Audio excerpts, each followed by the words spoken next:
Ahoy and hello and welcome to Prison Coaching, where we talk openly and honestly about the things that keep us from being our very best. I'm Jennifer. I'm a practicing and certified life coach here to share with you why together is sometimes better. A lot of the work that I do as a coach is preparing future leaders who have potentially been passed over for a role, and sometimes those decisions are based on something interpersonal. That's really discouraging. Compared to something like getting passed over because you don't have this certain experience or a certain certification,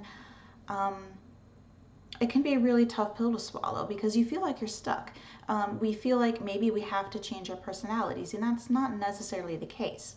Now, I don't want to dismiss the role your personality has in indicating if you're a good fit for a company, but if you really want to be a leader and you care about your performance, your personality is rarely your true obstacle to growing and becoming a successful leader.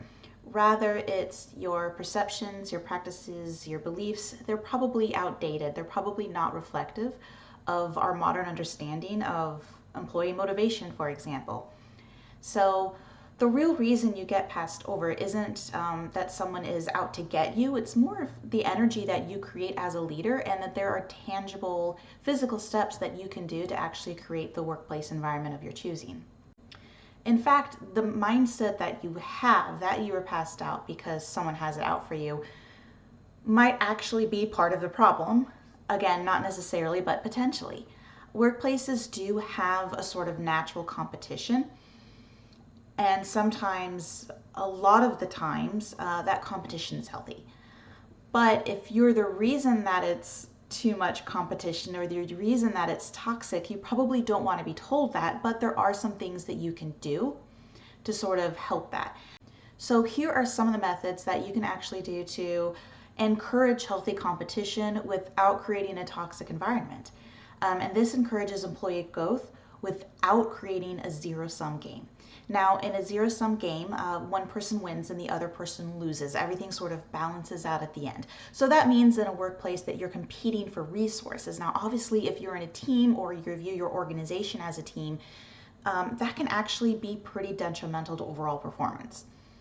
Since money is typically a commodity in business, bonuses typically, not always, can produce a little bit of that zero-sum mentality. Sometimes they actually produce cutthroat behavior at work. So you will be happy to learn that you don't have to buy your way into approval with your team and with any sort of bonus. There's much better alternatives. One of those alternatives, and the first one that I'll talk about, is that what you should consider doing as a manager is providing positive visibility. So what does that mean? It's quite simply, it's public praise. So that does include company awards, that does include corporate level presentations, that does include, the big shows, but it's actually more tied to your day-to-day presence, kind of that presence of positive. So what I mean by that is just saying thank you, saying good job, mentioning the true author of idea, in front of coworkers, in front of other people who can witness it. Very simple, easy things. The entire team really should be on board with that too. So they act in a way that's in congruence with the behavior that you're demonstrating. They should interact in a way that builds each other up rather than waiting on sort of once a year retreats. I liken that to investing. If you want to have good financial practices and solid investments, it's better to invest a little bit out of your paycheck every pay period than it is to buy lottery tickets. Once you've built up your account with your coworkers or your subordinates, we'll just call it rapport. That's what it is, that social investment you've made with them. You actually have access to another reward that's not zero sum, and that's assigning responsibility. Trust is actually infinite.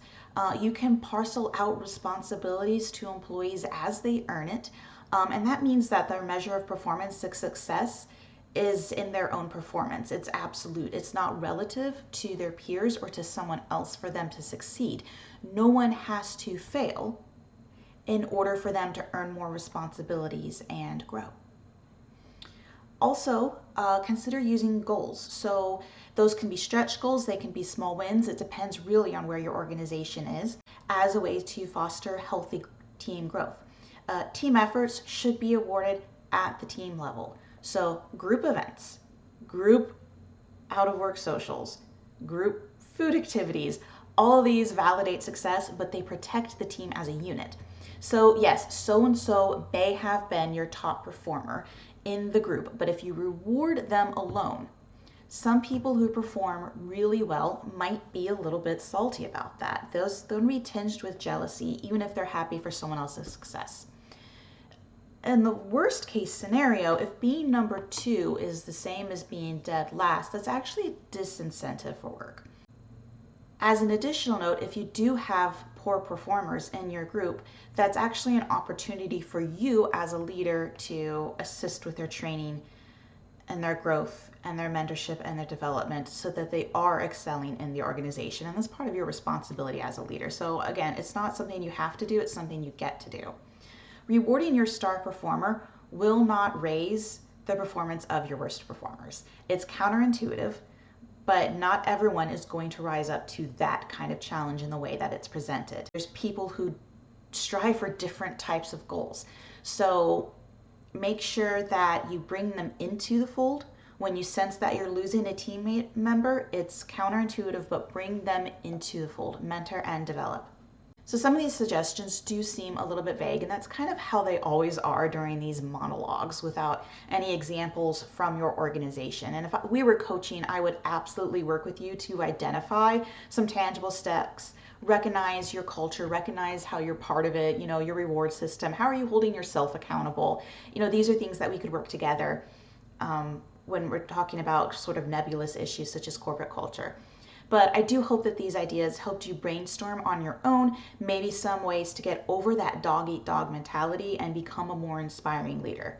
Now, as a coach, I am not going to tell you that you have to do any of these things either. Many of you will be able to go on and get your promotion or change your organizational culture or inspire your team or just develop as a leader in the way that you see fit. And you will do those without any of these specific actions. Because coaching is so personal, I would actually be kind of surprised if anyone's goals looked exactly like my example that I just shared with you. This just shows some of the few of thousands of possibilities that we have when we acknowledge that we're in control. We have actions that can influence. We have the capacity for change. And I absolutely believe that you can influence and change your entire culture if needed, but at bare minimum yourself, to see how you project yourself into the workplace. So thank you so much for watching. If you'd like to see more, please hit the like and subscribe. Be kind to yourself and good to others. Bye.